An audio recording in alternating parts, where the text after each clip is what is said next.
स्वित्झर्लंडमधील दावोस इथे मुख्यमंत्री देवेंद्र फडणवीस यांच्या नेतृत्वात महाराष्ट्रानं दुसऱ्या दिवशीपर्यंत 15,70,000 कोटी गुंतवणुकीच्या एकूण 54 सामंजस्य करारांवर स्वाक्षरी केल्या। याचा घेऊया थोडक्यात आढावा।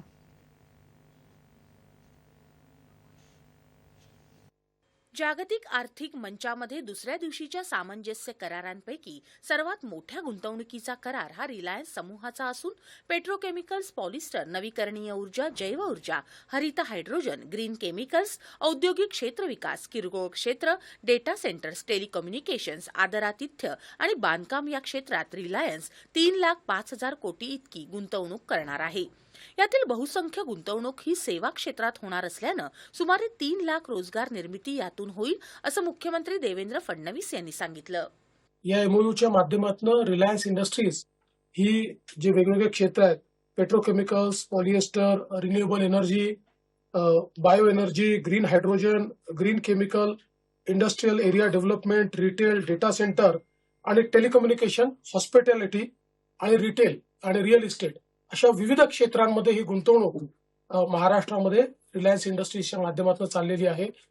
आणि सगळ्यात महत्त्वाचं आहे की जास्तीत जास्त ही इन्व्हेस्टमेंट वेगवेगळ्या प्रकारच्या सर्व्हिस सेक्टरमध्ये जात असल्यामुळे त्यातनं मोठ्या प्रमाणात एम्प्लॉयमेंट जनरेशन होणार आहे। जवळपास 3 लाख लोकांना जॉब्स मिळू शकतील अशा प्रकारची ही इन्व्हेस्टमेंट या ठिकाणी येते आहे।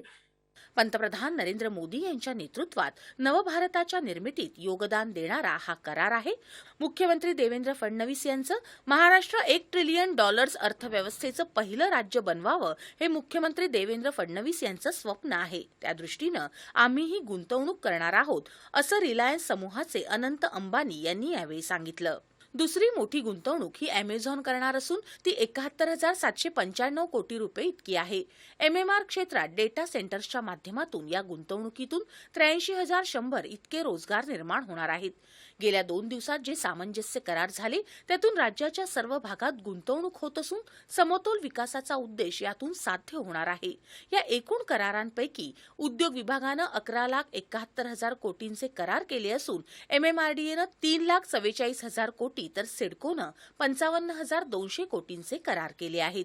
अन्य करारांमध्ये ग्रीटा एनर्जी चंद्रपुरात 10,310 कोटींची, वर्धान लिथियम नागपुरात 42,535 कोटींची, इंडोरामा रायगडमध्ये 21,000 आणि 10,200 कोटींची, एमएमआर क्षेत्रात हिरानंदानी समूह 51,600 कोटींची, ब्लॅकस्टोन 43,000 कोटींची, टिमसॅक कॅपिटल मॅनेजमेंट 43,000 कोटींची, सॉटेफिन भारत 8,641 कोटींची, तर एव्हरस्टोन समूह 8,600 कोटींची आणि नेल्सन मीडिया 450 कोटींची गुंतवणूक करणार आहे।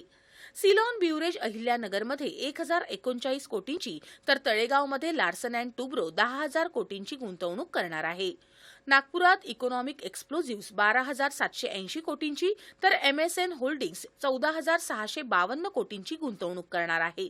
प्रियम सोल्युशन्स जालन्यामध्ये गुंतवणूक करणार आहे तर विदर्भ, मराठवाडा आणि उत्तर महाराष्ट्रात renaissance solar and electronic materials 500 कोटींची गुंतवणूक करणार आहे।